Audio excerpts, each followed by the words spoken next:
Você sabe, você sabe por que a Bíblia nos deixa vários maus exemplos além dos bons? Por que a Bíblia expõe os erros, até mesmo dos heróis da fé? Nos mostra os seus acertos, suas vitórias, seus momentos brilhantes, como também seus momentos mais vergonhosos? Sabe por quê? Que a Bíblia não esconde, a Bíblia não é um livro apenas de heroísmo, apenas de bons exemplos, modelos do que seguir. Porque Deus quer que nós aprendamos também com os maus exemplos como não ser, como não agir, como não fazer.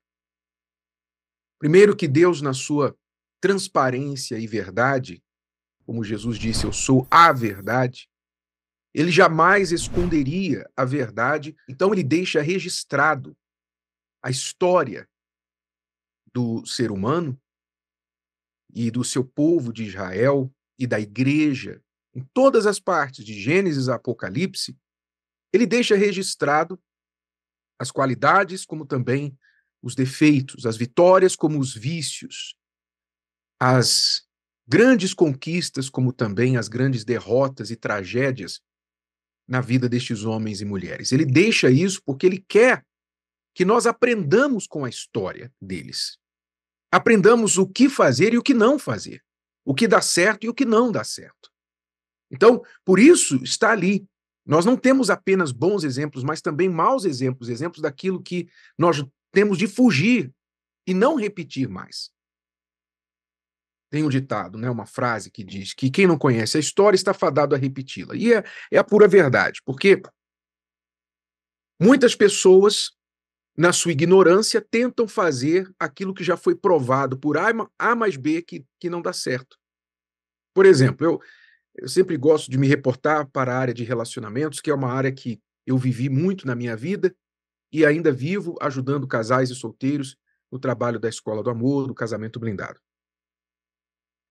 Quantas pessoas, eu pergunto, quantas pessoas você vai precisar ver que se deram mal quando traíram o cônjuge, quando foram infiéis no casamento, para você aprender que traição não funciona? Quantos casamentos precisarão ser destruídos? Quantos lares? Quantas crianças revoltadas? Quantas famílias destruídas? Quantas mortes que muitas vezes a traição acaba em morte também? Quantos filhos nascidos de traição? Quanta desgraça precisará acontecer nas famílias, nas vidas das pessoas e na sociedade para você entender que a traição não funciona e que se você trair, no seu caso, não vai ser diferente. Quer dizer, o ser humano não aprende. Aí já não é falta de conhecer a história, né? Porque todo mundo conhece alguém que traiu o cônjuge e se deu mal. Todo mundo conhece, às vezes na própria vida. Viu a mãe, o pai trair e acabou com a família, marcou os filhos. Mas eu não sei por que acha que desta vez vai ser diferente. Não, desta vez vai ser diferente. Não vai ser diferente. A história está aí. Os erros estão aí para nós observarmos na vida dos outros e aprendermos com os erros deles, sem precisar cometer os nossos. Então, Deus deixa os erros dos homens e mulheres do passado. Nós temos lá os erros de Abraão, não é? Abraão contou lá uma mentira, está lá escrito. Ele errou, e a Bíblia não esconde isso.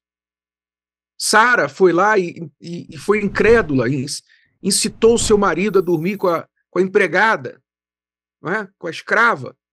Está lá registrado, e as consequências disso até hoje.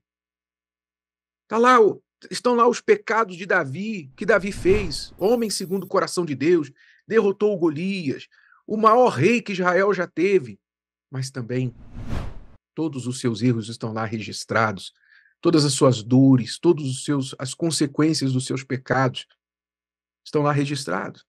Está tudo lá. Deus deixa claríssimo para nós. Para quê? Para que nós, tomando conhecimento disso, não venhamos repeti-lo. Mas, infelizmente, o ser humano tem a tendência a pensar que, não, comigo vai ser diferente. Eu sei que milhões de pessoas já fizeram o que eu estou querendo fazer, deu errado, mas eu vou ser a exceção. Para mim vai dar certo. Eu vou errar e vai dar certo para mim. Essa é a tendência, infelizmente, do ser humano. É cabeçudo, é teimoso, é cego, cegado pela sua cobiça, cegado pelos seus desejos e ambições. Ele recusa enxergar o óbvio que está diante do seu nariz. Então, Deus deixou esses erros para você, para que eu aprenda, para que todos aqueles que quiserem, que tiverem juízo, aprendam. Olhem e aprendam. Eu não vou fazer isso, porque isso aqui não funciona. Então, seja inteligente, aliás, seja mais do que inteligente, seja sábio. Seja sábio. Inteligente é o que erra e aprende com os erros, mas o sábio, ele aprende com os erros dos outros, ele não precisa pagar para ver. Outros já pagaram, então eu não preciso pagar para ver. Outros já pagaram para ver. Seja sábio, não pague para ver. E o texto sagrado diz lá, complementando essa questão de olharmos os exemplos bons e os ruins, o texto sagrado nos dá as dicas. Né? Lá em Hebreus, capítulo 12, no versículo 1, fala da grande nuvem de testemunhas. Nós estamos rodeados de uma grande nuvem de testemunhas. Aqui falava da grande nuvem de testemunhas dos bons exemplos. E nós temos muitos bons exemplos a seguir. Se você olhar, você vai encontrar pessoas que são exemplos bons a seguir, que você pode dizer, eu gostaria de ser assim, eu quero aproveitar aquela qualidade ali daquela pessoa, eu admiro aquela atitude, aquela personalidade, aquele caráter, aquele jeito, eu admiro aquilo daquela pessoa. Então você pode aprender das pessoas. As pessoas podem nos enriquecer, pessoas boas, pessoas que normalmente são melhores do que nós, podem também nos fazer melhorar. Por isso você tem que ver bem os amigos, as amizades que você tem. Porque se você tem amizades com pessoas que estão abaixo de você, piores que você e não querendo melhorar, essas pessoas poderão te arrastar para baixo.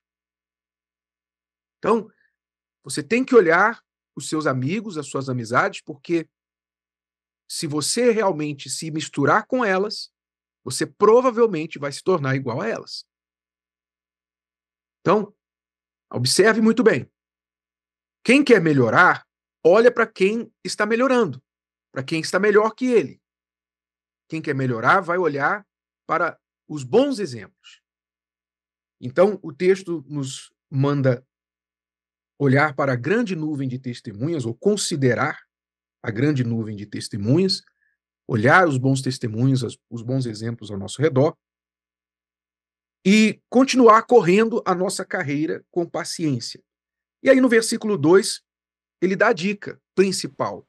Olhando para Jesus, autor e consumador da nossa fé. Olhando para Jesus. Aí está a forma de você não tropeçar. A forma de você sempre crescer. Olhar para Jesus. Por quê? Porque em toda a Bíblia, você vai encontrar homens e mulheres que acertaram, mas também que erraram. Mas não o Senhor Jesus. O Senhor Jesus não errou. Qual foi o erro dele? Qual foi o tropeço de Jesus? Jesus não errou. Em nenhum momento. Ah, ele escolheu Judas e Judas acabou traindo. Não. Está lá escrito que ele só escolheu Judas para cumprir as Escrituras. Então, até Judas foi um acerto. Porque Jesus tinha que ser traído, ele tinha que ser entregue por um dos seus irmãos, ele tinha que ser crucificado. Então, até Judas foi para que se cumprisse as Escrituras. Jesus veio cumprir as Escrituras. Então, aquilo que parecia um erro, na verdade, foi um acerto. Ele foi perfeito. Ele é o Filho de Deus, ele é perfeito. E se há alguém digno de quem nós podemos tirar todos os exemplos e para quem devemos olhar sempre, sem medo de errar, é Jesus. Então, você tem que aprender a olhar para Jesus. Não fique olhando para os lados, não fique olhando para homens, mulheres. Como eu falei, você tem bons exemplos, mas se você olhar um pouquinho mais de perto aquele bom exemplo, você vai ver mau exemplo também. Né? Se você olhar para mim, você vai ver minhas qualidades, mas se você viver comigo, você vai ver também os meus defeitos. E eu tenho, você tem, todos nós temos. Somos humanos, somos falhos. Não olhe para as pessoas esperando delas a perfeição. Você tem que olhar para Jesus. Olhe para o Senhor Jesus. Este é um dos segredos da fé vitoriosa. Você olhar para Jesus, não olhar para ninguém, para os lados, olhar para Ele. Se você olhar para Ele, se você fizer dele o seu exemplo, o seu pastor, o seu bispo, como está escrito nas Escrituras Sagradas, que Ele é o pastor e bispo das nossas almas, se você olhar para Ele, não há como você tropeçar, não há como dar errado. Mantenha os seus olhos fixos nele. Ah, mas eu não vejo Jesus, ele é invisível, ele é espírito, como é que eu vou olhar para Jesus? Você olha para Jesus quando você olha para as palavras dele. Quando você fixa a sua mente nas palavras dele. Ele disse, se as minhas palavras estiverem em vós e vós estiverdes em mim, então pedireis o que quiseres e vos será feito. Então as palavras dele têm que estar em você. Ele tem que estar em você através das palavras que você foca na sua mente. Se o vídeo de hoje te ajudou, você conhece alguém que vai ser ajudado por essa mensagem, passe adiante. E se você ainda não inscreveu aqui no canal, inscreva-se agora. Até a próxima.